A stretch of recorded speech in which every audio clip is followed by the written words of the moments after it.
Puji Tuhan Bapak Ibu, hari ini kita ketemu lagi dalam sesi yang sama ya, pujian dan penyembahan pelayanan GPD Kopo Permai.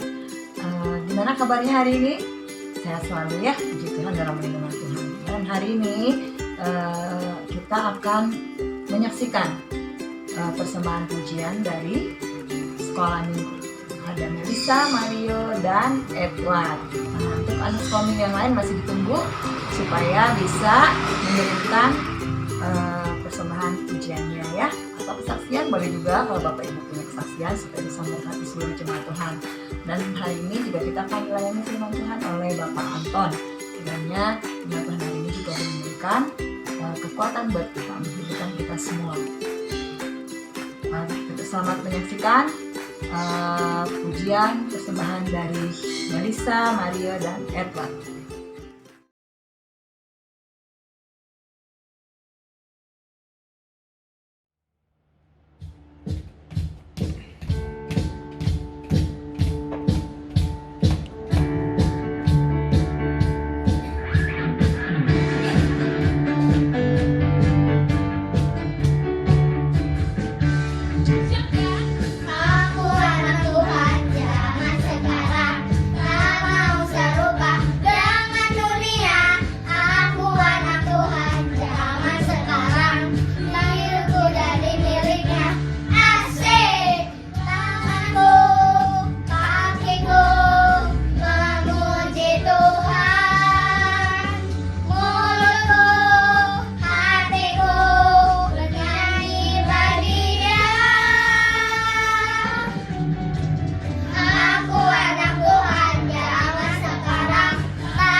Terima kasih Melissa, Mario, Edward untuk pujiannya.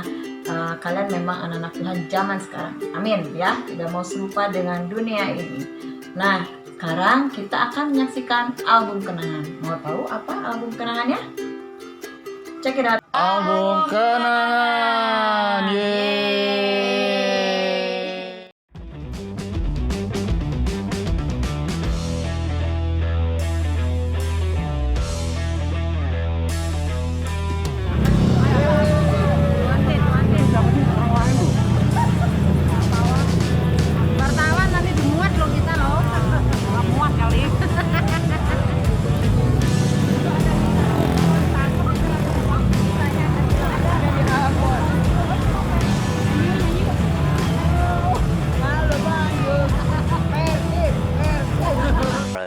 Tomorrow for sure. Mau dinaikin lagi boleh? Saingan juga loh. Itu juga seksi. Kelihatan nih.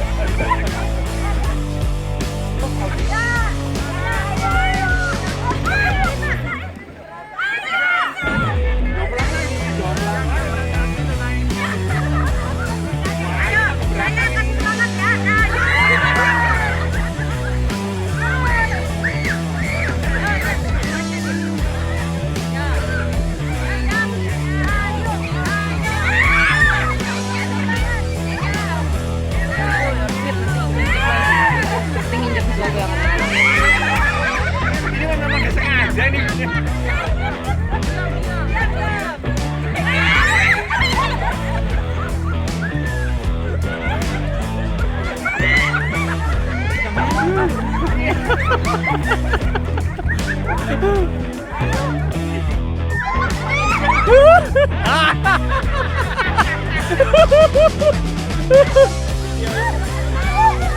Kapan lagi?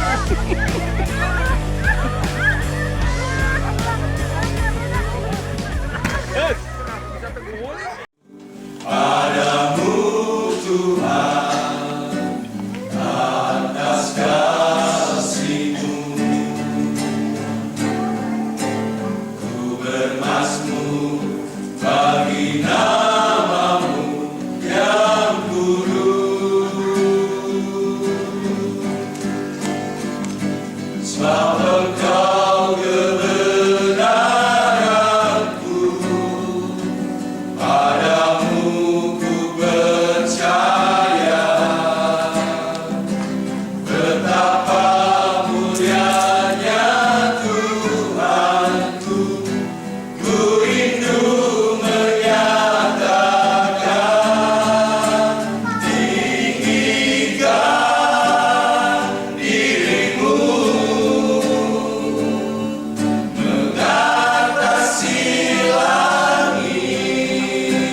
Sekarang kita akan mendengarkan firman Tuhan yang akan disampaikan oleh Om Anton. Semoga ini menjadikan sukacita juga buat kita ya. Di hari-hari ini kita menjalani WFH atau home based learning di rumah ya, anak-anak belajar bersama papa mama. Firman Tuhan bisa tetap memberikan kita kekuatan. Selamat menikmati firman Tuhan. Selamat sore Bapak Ibu yang kasih dalam Tuhan. Saya sapa, salam sejahtera di dalam nama Tuhan Yesus Kristus. Saya sapa yang ada di rumah, saya sapa yang ada di gereja, saya sapa yang ada dimanapun berada. Puji Tuhan, kembali lagi kita akan menikmati renungan bersama-sama pada kesempatan sore hari ini. Sebelum mulai, mari kita tundukkan kepala. Allah Bapa yang bertata dalam kerajaan sorga, Bapa yang baik, Bapa yang berkemurahan, terima kasih Tuhan buat kepercayaan-Mu untuk menyampaikan segala kebenaran firman-Mu. Biarlah Roh Kudus yang menolong Tuhan Yesus yang membukakan setiap rahasia firman Tuhan pada kesempatan sore hari ini. Kami akan mulai Tuhan renungan pada sore hari ini. Kami beralaskan bahwa kami hanya di dalam nama Tuhan Yesus Kristus. Haleluya. Amin. Bapak Ibu yang kasih dalam Tuhan, saya ditugaskan untuk menyampaikan renungan dengan tema kekuatan di dalam badai. Seperti yang terjadi saat ini, Bapak Ibu yang kasih dalam Tuhan, badai tengah melanda di Indonesia, yaitu dengan COVID-19. Badai ini luar biasa terjadi di Indonesia. Bahkan badai ini tidak memilih-milih. Saya melihat negara adik kuasa Amerika, justru di sana begitu hebat, begitu dahsyat kejadian badai ini. Luar biasa, bahkan mereka di tempat di Amerika ini begitu banyak memakan korban. Belum lama, Bapak Ibu yang kasih dalam Tuhan, tepatnya di tanggal 8 sebelum Paskah kemarin, saya melihat dan saya membaca juga bahwa kejadian tornado di Amerika Selatan ini sungguh luar biasa. Tornado yang menghantam Amerika bagian selatan, tepatnya di California, itu menghancurkan beberapa bangunan-bangunan besar dan bangunan-bangunan kecil. Bahkan tidak sedikit 43 orang meninggal.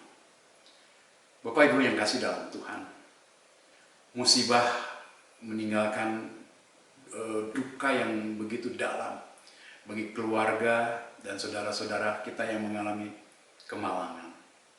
Mereka kehilangan harta benda, sanak saudara, bahkan mungkin anak, kehilangan istri, kehilangan suami, bahkan mungkin yang satu anggota keluarga. Sungguh, Bapak Ibu yang kasih dalam Tuhan, hal yang tidak pernah terbayangkan oleh kita. Bapak Ibu yang kasih dalam Tuhan, kalau kita berbicara tentang kekuatan di dalam badai, itu adalah badai kehidupan.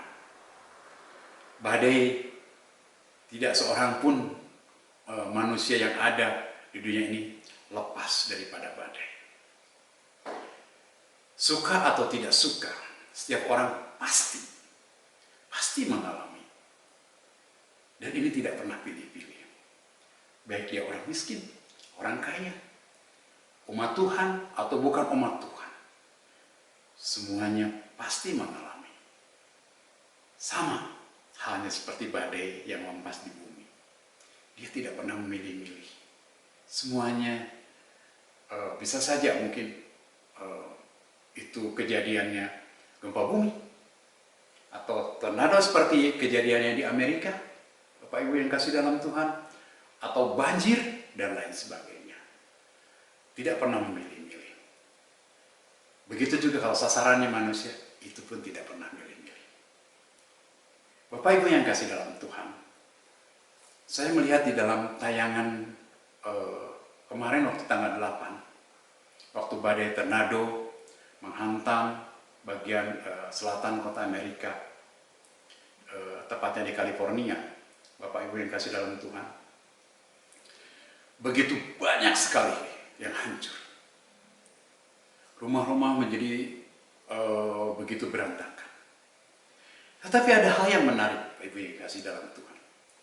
Di dalam hal ini saya melihat ada dua. Yang pertama adalah saya melihat ada rumah yang hancur. Dan yang kedua, ada rumah yang masih tetap berdiri kokoh. Ini menarik sekali. Tentunya, Bapak Ibu yang kasih dalam Tuhan, rumah yang kokoh ini memberikan perlindungan kepada pemiliknya. Karena di saat badai datang, mereka akan berteduh di dalam rumah itu dan melindungi semua yang ada di dalam rumah ini. Tetapi sebaliknya, rumah yang hancur ini bahkan bisa menjadi pembunuh penghuninya. Kita akan melihat. Tentunya kalau rumah yang kokoh dan kuat itu memiliki pondasi yang luar biasa. Sehingga di saat badai datang, di saat badai menerjang, rumah itu tetap akan berdiri teguh. Dan sebaliknya, bila rumah itu dibangun dengan pondasi yang tidak kokoh, sebentar saja akan terhempas, sebentar aja akan layu, hancur. Bapak Ibu yang kasih dalam Tuhan, mari saya teringat kalau berbicara tentang bangunan yang kokoh, kita akan buka bersama-sama di dalam Injil Matius. Kita akan buka bersama-sama di dalam Matius 7 ayat 24 sampai dengan 27. Matius 7 ayat 24 sampai dengan 27. Berbunyi demikian. Setiap orang yang mendengar perkataanku ini dan melakukannya, ia sama dengan orang yang bijaksana yang mendirikan rumahnya di atas batu. Lalu ayat 25, kemudian turunlah hujan dan datanglah banjir. Lalu angin melanda rumah itu, tetapi rumah itu tidak roboh sebab didirikan di atas batu. Itu tadi yang pertama. Berikut. Tetapi setiap orang yang mendengarkan perkataanku ini dan tidak melakukannya, ia sama dengan seorang yang bodoh, yang mendirikan rumahnya di atas pasir. Ayat 27. Kemudian turunlah hujan dan datanglah banjir, lalu angin melanda rumah itu, sehingga robohlah rumah itu, dan hebatlah kerusakannya. Bapak Ibu yang kasih dalam Tuhan, tadi kita melihat gambaran bagaimana badai menghancurkan rumah yang tidak memiliki pondasi yang kuat. Bapak Ibu yang kasih dalam Tuhan, di dalam dalam Matius 27 ayat 24 sampai 27. Ini berbicara tentang membangun di atas batu. Adalah orang yang mendengar dan melakukan firman Tuhan. Orang yang mendengar dan melakukan firman Tuhan ini memiliki kekuatan yang luar biasa. Pondasi yang kuat dan kokoh. Lalu yang menjadi pertanyaan, mengapa harus ada badai kehidupan? Saudara tentu semua juga tidak mau. Tetapi ini pasti tiap orang akan mengalami badai kehidupan. Kita melihat badai kehidupan adalah untuk membuktikan apakah seorang itu hidup di dalam firman Tuhan atau tidak. Kenapa demikian? Ada satu ayat yang menarik Bapak Ibu yang kasih dalam Tuhan. Coba kita akan lihat bersama-sama. Kita akan baca di dalam 1 Korintus 10 ayatnya yang kalau tidak salah yang ke-13. Kita akan baca sama-sama. 1 Korintus 10 ayat 13. Pencobaan-pencobaan yang kamu alami ialah pencobaan-pencobaan yang biasa, yang tidak melebihi dari kekuatan manusia. Sebab Allah setia, dan karena itu Ia tidak akan membiarkan kamu dicobai melampaui kekuatanmu. Pada waktu kamu dicobai, Ia, Yesus, akan memberikan kepadamu jalan keluar sehingga kamu dapat menanggungnya. Inilah Bapak Ibu yang kasih dalam Tuhan. Orang yang hidup di dalam firman Tuhan adalah orang yang menanti-nantikan Tuhan. Jadi, orang yang menanti-nantikan Tuhan, dia akan mengerti. Kalau dia harus masuk, harus mengalami di dalam badai pencobaan, dia paham. Sesuai dengan 1 Korintus 10 ayat 13. Dia yakin bahwa dia akan mampu dan sanggup menanggung segala beban, badai yang saat itu tengah terjadi. Karena dia yakin Tuhan tidak akan memberikan badai melebihi dari kapasitas dia. Kalau seseorang sanggup mengangkat barang dengan 50 kilo, Tuhan tidak akan memberikan beban lebih dari 50 kilo. Karena kalau lebih dari 50 kilo, kita akan jatuh. Kita akan tumbang. Hal yang kedua, hal yang menarik. Tuhan menjanjikan satu solusi, satu jalan keluar. Sehingga setiap permasalahan, setiap badai yang harus terjadi, itu ada akhirnya dan ada solusi. Bapak Ibu yang kasih dalam Tuhan, kita yakini orang-orang yang hidup di dalam firman Tuhan adalah tadi orang yang menanti-nantikan Tuhan, yang menaruh harap hanya kepada Tuhan. Kita melihat bagaimana orang yang menaruh harap kepada Tuhan, orang yang menanti-nantikan Tuhan, dia hanya terfokus kepada Tuhan. Ada satu ayat menarik, mari kita juga lihat di dalam ayatnya, kalau tidak salah, ini di dalam Yesaya. Di dalam Yesaya 40, ayat yang ke-31. Kita baca. Yesaya 40 ayat 31. Tetapi orang-orang yang menanti-nantikan Tuhan mendapat kekuatan baru.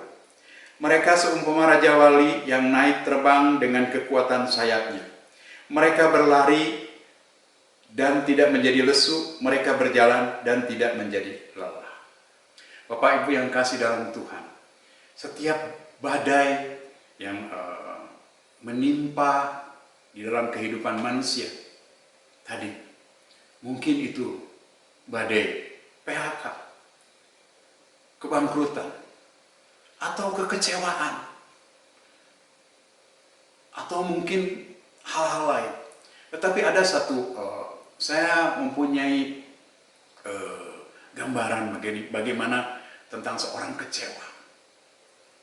Bapak Ibu yang kasih dalam Tuhan, mungkin Bapak Ibu ingat bahwa di tahun 85, itu 86 tepatnya, mungkin tentang Challengers. Saat itu Josh, dia berusaha untuk ikut di dalam training astronaut. Dia mengikuti dari tahun 85. Singkat cerita Bapak Ibu yang kasih dalam Tuhan, bahwa dari 143.000 yang ikut seleksi, salah satunya adalah dia lulus.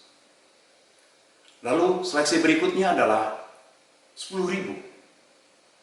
Dia berdoa dan dia juga sampaikan kepada bapaknya bahwa dia akan mengikuti seleksi yang kedua yang jumlahnya 10.000. Ya, dia berdoa. Di seleksi kedua dia pun lulus. Dia katakan kepada orang tuanya, saya lulus. Akhirnya dia melakukan tahap berikutnya. Seleksi ketiga adalah 43 orang. Dan dia juga dinyatakan lulus. Akhirnya dalam seleksi terakhir, setelah itu adalah seleksi 10 orang. Dan dia juga berhasil lulus. Lalu dia mengikuti proses berikutnya adalah training. Dia sampaikan kepada orang tuanya, tolong doakan kami supaya di dalam training terakhir yang mungkin training mengenai ketinggian, kekuatan ketinggian, salah satunya seperti itu. Setelah hari demi hari berlalu, dia menunggu hasilnya. Bapak Ibu yang kasih dalam Tuhan, ternyata dia dapat informasi yang begitu menyakitkan. Dia dapat jawaban yang begitu menyakitkan bagi dia. Dia dinyatakan tidak bisa diterima. Saat itu Jos, sorry, kamu ada sesuatu yang tidak lengkap, sehingga kamu tidak dapat mengikuti proses selanjutnya. Akhirnya saat itu Kelly yang masuk. Dia begitu kecewa, dia begitu down, dia begitu frustasi. Dia katakan, why Tuhan, why Tuhan. Mungkin kalau dilihat, why. Mungkin berapa kali, berapa puluh kali why itu disampaikan.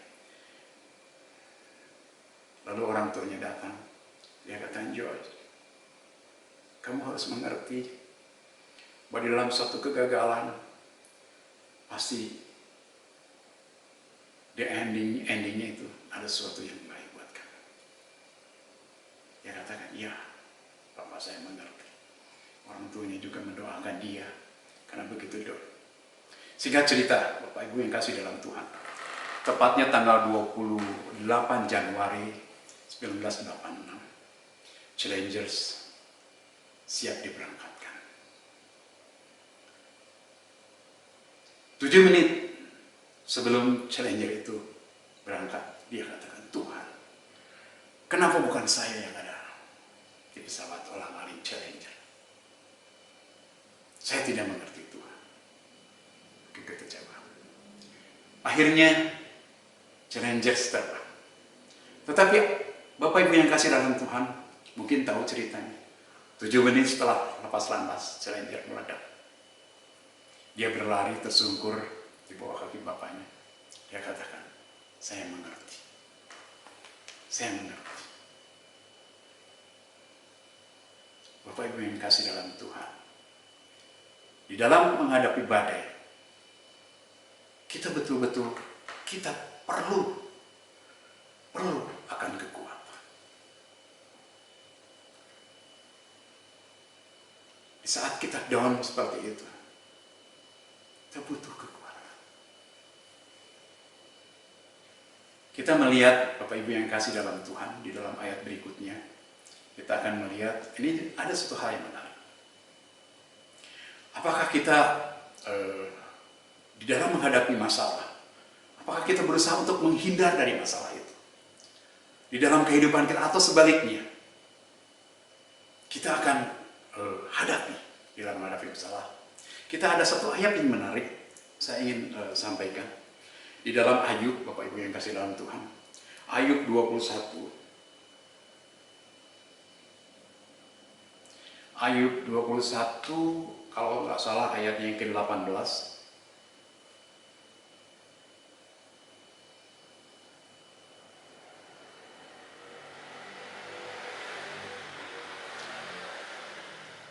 Mereka menjadi seperti jerami di depan angin, seperti sekam yang diterbangkan badai. Bapak Ibu yang kasih dalam Tuhan, kita melihat orang yang tidak memiliki kekuatan seakan-akan seperti sekam yang begitu mudah hilang sekejap saja. Bapak Ibu kasih dalam Tuhan, sekam adalah bagian luar daripada padi yang sudah diambil padinya. Begitu tidak ada power sama sekali karena di dalamnya sudah keluar. Jadi begitu mudah sekali terhempas. Tadi kita melihat satu bayangan Jos di perhadapan seperti itu. Jadi mari kita belajar. Saya melihat ada satu hal yang menarik. Kita belajar seperti burung Raja Wali. Burung Raja Wali, saya senang sekali kalau mendengar burung Raja Wali. Kenapa demikian? Burung Raja Wali adalah burung yang beda. Burung Raja Wali yang burung tidak pernah takut menghadapi badai. Kalau kita melihat burung-burung yang lain, mungkin dia perhadapkan dengan badai, dia akan coba berlari dari badai itu. Dia akan coba bersembunyi karena takut. Justru saya melihat, kalau burung Raja Wali, justru dengan badai dia akan terbang semakin tinggi dan semakin jauh. Tidak membuatnya dia takut, dan justru dalam badai membuatnya semakin tinggi, semakin tinggi. Bapak Ibu kasih dalam Tuhan, ada satu ayat yang menarik di dalam Yesaya 40. Yesaya 40 ayatnya yang ke-31.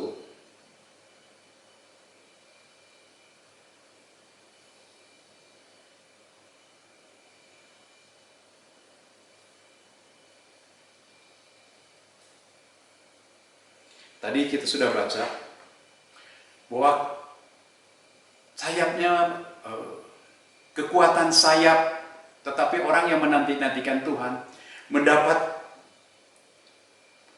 kekuatan baru. Mereka seumpama Raja Wali yang naik terbang dengan kekuatan sayapnya. Bapak Ibu yang kasih dalam Tuhan, kita belajar dari burung Raja Wali. Burung Raja Wali yang luar biasa. Oleh sebab itu, mari kita perhatikan di dalam kehidupan kita. Apakah kita mempunyai bobot rohani dalam menghadapi badai kehidupan untuk membuktikan bahwa kita adalah kuat? Jika kita adalah Kristen yang memiliki bobot yang kuat, maka kita juga akan sanggup menghadapi segala badai yang harus kita hadapi. Oleh sebab itu, kita ingin kuat di dalam badai.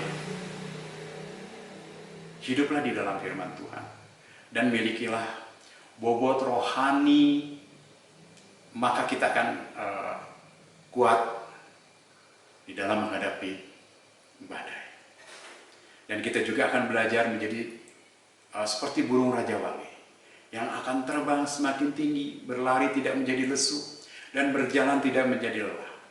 Dengan penyataan kekuatan daripada Kristus, kita akan senantiasa mendapat kekuatan baru. Dan menjadi kehidupan kita dengan segala pergumulan yang dimampukan melewati badai kehidupan yang mungkin akan menghadang kita. Bapak Ibu yang kasih dalam Tuhan, sebelum saya akhiri renungan pada malam hari, ada satu ilustrasi dari Tiongkok. Bapak Ibu yang kasih dalam Tuhan, dikisahkan mengenai di dalam satu kerajaan, dia memiliki Perdana Menteri yang gagah perkasa, sehingga dia di hadapan rakyatnya, dia memperlihatkan bahwa dia sanggup memindahkan 10 batu besar yang biasanya itu didorong oleh beberapa orang, sanggup diangkat sendiri dengan waktu yang begitu cepat. Hal itu dilakukan, diperlihatkan di depan rakyatnya. Saat dia mengangkat batu itu sampai ke 10, semua rakyat bersorak, memberikan aplaus, memberikan tepuk tangan. Namun di samping ada seorang pemuda, dia tidak sama sekali memberikan respon. Dia katakan bahwa itu biasa. Biasa yang dilakukan adalah menjadikan satu keahlian. Saya pun bisa melakukan seperti itu. Dia perlihatkan bahwa kepada yang lain bahwa saya tidak memiliki jari. Kiri kanan tangan saya tidak memiliki jari. Tapi dia katakan dia sanggup memindahkan 10 ember yang penuh. Dengan tidak mau kalah dengan kecepatan orang yang memiliki jari mengangkat, saya mampu melampaui orang yang memiliki jari untuk mengangkat ember. Akhirnya dia buktikan, Bapak Ibu Saudara yang kasih dalam Tuhan. 10 ember dia lakukan dan memang berpindah.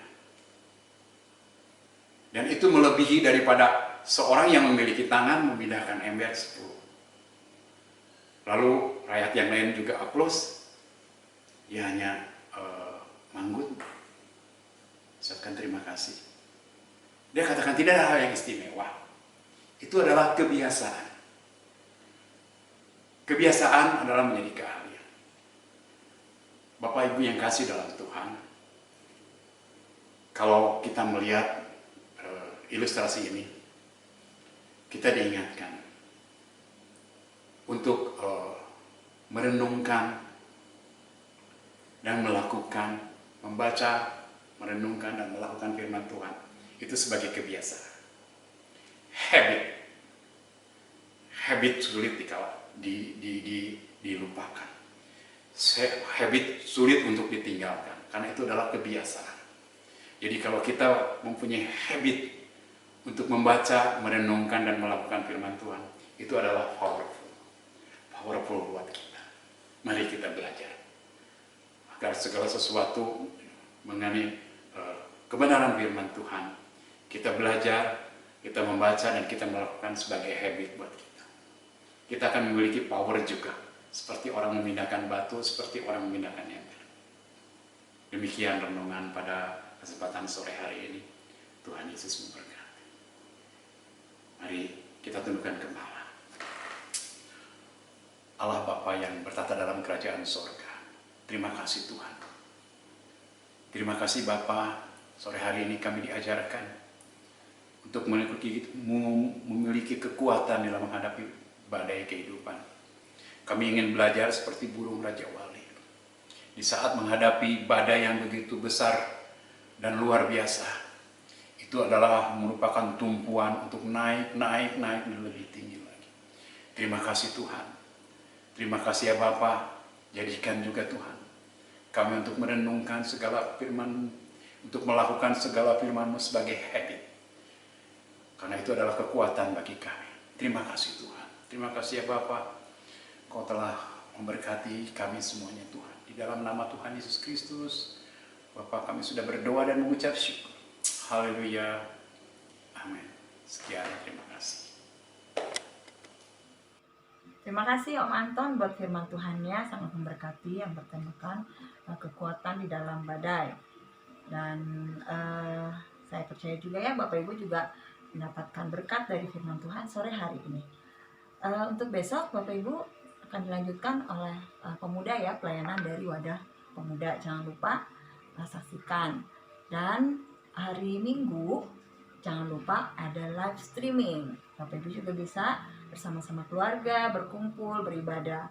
Walaupun mungkin tidak sama suasananya dengan di gereja, tapi kita akan mendapatkan berkat-berkat yang sama dari Tuhan Yesus. Kita ketemu lagi hari Senin, oleh sebab itu ditunggu ya video-video dari Bapak Ibu berupa kesaksian, pujian, atau mungkin punya video-video kenangan kegiatan di rayon-rayon atau di wadah-wadah. Boleh dikirimkan kepada redaksi ya, ke Ibu Norma, supaya bisa segera diproses. Jadi jangan mepet waktunya, supaya prosesnya juga bisa cepat. Oke, selama di rumah jangan lupa tetap minum vitamin. Kalau pergi-pergi pakai masker, tetap jaga kesehatan juga. Dan Tuhan Yesus tetap menjaga kita semua. Tuhan memberkati.